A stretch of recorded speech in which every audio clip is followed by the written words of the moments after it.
Amerika Syarikat negara yang paling terus terkesan dengan wabak COVID-19 dalam angka kematiannya sudah melebihi 35,000 orang. Seramai 678,210 juga dilaporkan menjangkiti wabak pembunuh ini. Baik, bagi mengetahui situasi terkini di Amerika Syarikat dan keadaan rakyat Malaysia di sana, kita akan menghubungi secara langsung dengan Duta Besar Malaysia ke Amerika Syarikat, Datuk Azmil Mohamad Zabidi di Washington DC ketika ini. Apa khabar, Datuk? Khabar baik. Assalamualaikum. Waalaikumsalam. Jadi kita kat sini doakan semoga Datuk berada dalam keadaan baik, Datuk. Baik, Datuk. Mungkin Datuk boleh kongsikan berapakah jumlah rakyat Malaysia yang kini berada di sana dan yang mungkin telah pun berdaftar dengan kedutaan sehingga hari ini, Datuk? Setakat ini hampir 26,000 rakyat Malaysia berdaftar di kedutaan Malaysia di Washington DC, konsulat Malaysia di New York dan konsulat Malaysia di Los Angeles. Termasuk 1,200 pelajar yang sedang menjalani pengajian di sini. Namun jumlah rakyat Malaysia yang berdaftar di kedutaan masih terlalu rendah berbanding jumlah besar. Berdasarkan statistik Kerajaan Amerika Syarikat, sebagai contoh, hanya lebih kurang 20% pelajar Malaysia di negara ini telah berdaftar, manakala selebihnya tidak berbuat demikian. Oleh itu, pihak kedutaan tidak mempunyai maklumat yang lengkap mengenai jumlah semua rakyat Malaysia di sini. Baik, Datuk, mungkin boleh kongsikan berapa ramai yang mahu dibawa pulang dan berapa yang tidak mahu dibawa pulang sebenarnya, Datuk? Buat masa ini, sepadan Amerika Syarikat masih terbuka dan penerbangan komersial masih beroperasi. Oleh itu, bagi rakyat Malaysia yang berada di Amerika Syarikat dan ingin pulang ke Malaysia, mereka masih boleh berbuat demikian dengan menggunakan perkhidmatan penerbangan komersial. Pada awal bulan Mac, kedutaan telah mengeluarkan advisory kepada rakyat Malaysia di Amerika Syarikat yang tidak mempunyai sistem sokongan yang mencukupi untuk kekal di negara ini bagi tempoh yang panjang. Di sini saya merujuk kepada mereka yang rakyat Malaysia yang tidak mempunyai insurans perubatan komprehensif atau mereka yang datang ke negara ini untuk jangka masa pendek dan tidak mempunyai sumber keuangan atau perancangan untuk menetap di negara ini bagi tempoh yang panjang. Nasihat kami adalah supaya mereka pulang ke Malaysia dengan secepat mungkin, sementara sempadan masih terbuka. Alhamdulillah, ramai rakyat Malaysia telah mengikut nasihat pihak kami dan berjaya pulang ke Malaysia dengan selamat. Terdapat juga pelajar-pelajar tajaan yang tidak pulang ke Malaysia kerana penaja mereka seperti JPA, MARA dan sebagainya tidak menasihati mereka supaya kekal di sini. Kebanyakan mereka juga akan menjalani peperiksaan akhir dan akan tamat pengajian dalam masa yang terdekat. Baik, Datuk, kita difahamkan juga ada rakyat kita yang masih lagi berada dekat sana dan juga masih ada pelajar seperti mana yang Datuk katakan tadi masih lagi berada di sana. Jadi bagi pelajar universiti yang dinasihatkan untuk berada di kampus, terutama di kawasan yang teruk dilanda wabak yang kita kategorikan sebagai red zone, bagaimana pegawai diplomatik memastikan keselamatan mereka ini? Adakah keadaan mereka ini sentiasa dipantau oleh pihak di sana? Sama ada mereka berada di kawasan hotspot atau tidak, pihak kedutaan sentiasa memantau keadaan para pelajar Malaysia yang berada di sini. Maklumat terkini juga boleh diperolehi melalui jawatan kuasa kecil hak ehwal pelajar di bawah pasukan tindakan kecemasan kedutaan bagi menangani COVID-19. Pihak kedutaan melalui Education Malaysia dan dengan kerjasama Persatuan Pelajar Malaysia di Amerika Syarikat ataupun NAMSA telah berjaya membantu ramai pelajar Malaysia yang tidak mempunyai penginapan berikutan keputusan universiti untuk mengosongkan asrama mereka. Antara lain inisiatif penginapan kecemasan ataupun Emergency Accommodation Initiative di mana pelajar yang menghadapi masalah penginapan boleh berhubung terus dengan pihak NAMSA atau pihak kedutaan bagi mendapatkan bantuan.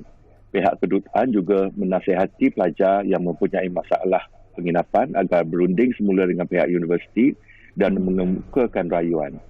Berdasarkan usaha-usaha ini, kedutaan dimaklumkan kesemua pelajar yang mempunyai masalah penginapan telah pun dibenarkan semula oleh pihak universiti untuk terus menginap di kampus atau diberi penginapan alternatif.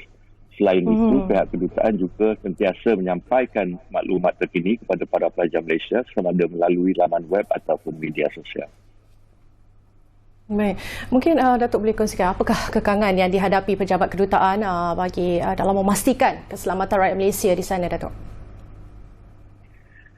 Salah satu kekangan utama yang dihadapi oleh kedutaan ialah kekurangan bekalan di pasaran seperti topeng muka, pembersih tangan, tisu beralkohol dan sarung tangan. Bekalan ini amat penting bagi membantu mengurangkan risiko jangkitan kepada petugas barisan hadapan kedutaan apabila mereka berhadapan dengan masyarakat umum dan juga rakyat Malaysia yang datang ke kedutaan untuk mendapatkan perkhidmatan konsular. Dengan penularan wabak COVID-19 ni yang makin meningkat di Amerika Syarikat, pihak kedutaan sentiasa mementingkan kesihatan, keselamatan dan kesejahteraan setiap rakyat Malaysia di negara ini, terutamanya petugas-petugas barisan hadapan yang masih bertugas di kedutaan. Kita juga menerima banyak permintaan dari rakyat Malaysia di Amerika Syarikat agar membekalkan mereka dengan topeng muka dan sebagainya.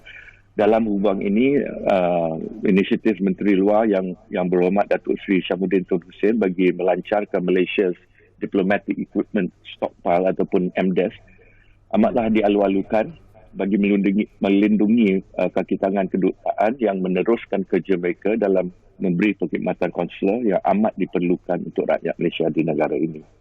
Selain itu, kedutaan yang juga menghadapi kekangan dari segi geografi kerana saiz negara ini agak luas.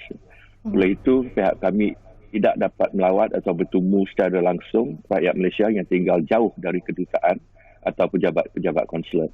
Walau bagaimanapun, pihak kedutaan dan konsulat di New York dan Los Angeles mempunyai talian hotline yang beroperasi 24 jam dan juga email di mana rakyat Malaysia yang menghadapi masalah boleh menghubungi kami.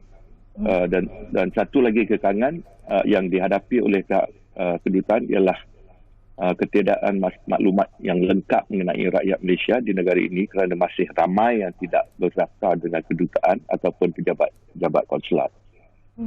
Kepada rakyat Malaysia di Amerika Syarikat yang masih belum berbuat demikian, segeralah mendaftarkan diri anda dengan pihak kedutaan agar kami dapat menyalurkan maklumat penting atau informasi terkini dengan sewajarnya. Itu yang kita harapkan warga negara Malaysia yang mungkin menginap dekat Amerika Syarikat supaya mereka ni terus berdaftar dengan pihak kedutaan kan, Hana kan? Okey, baik. Kalau kita dapat saksikan ni, Amerika Syarikat merupakan negara yang paling tinggi catatan positif 19-nya di sana, positif COVID-19 di sana. Jadi secara keseluruhannya mungkin Datuk boleh kongsikan bagaimana keadaan terkini COVID-19 di sana. Jumlah kes dan kadar kematian COVID-19 di Amerika Syarikat pada masa ini adalah yang tertinggi di dunia, iaitu melebihi 600,000 dan lebih pada 35,000 kematian yang seperti saya ada sebut tadi. Namun jika kita bandingkan dari segi jumlah penduduk, kadar kes dan kematian COVID-19 di Amerika Syarikat berdasarkan penduduk sebenarnya jauh lebih rendah dari negara-negara di Eropah seperti Itali, Spanyol, Perancis dan UK. Di peringkat Kerajaan Persekutuan, Presiden Trump pada 13 Mac telah mengumumkan perintah darurat ataupun national emergency bagi seluruh negara Amerika Syarikat, dan setakat ini kebanyakan kerajaan negeri di Amerika Syarikat telah melaksanakan perintah berkurung atau stay at home order atau perintah darurat di negeri masing-masing. Pekerja-pekerja yang tidak penting atau non-essential worker sama ada pekerja kerajaan ataupun swasta juga diarah untuk kerja dari rumah. Kebanyakan perniagaan juga ditutup, manakala restoran-restoran yang dibenarkan dibuka untuk makanan yang dibawa pulang ataupun take away. Orang ramai juga tidak dibenarkan berkumpul bagi apa-apa acara melebihi 10 orang. Walau bagaimanapun, orang ramai masih dibenarkan melakukan senaman seperti berjalan kaki, berlari atau hiking di luar kawasan rumah. Asalkan dia dilakukan tidak secara berkumpulan atau beramai-ramai. Setakat ini tiada kematian atau kes positif COVID-19 di kalangan rakyat Malaysia. Alhamdulillah.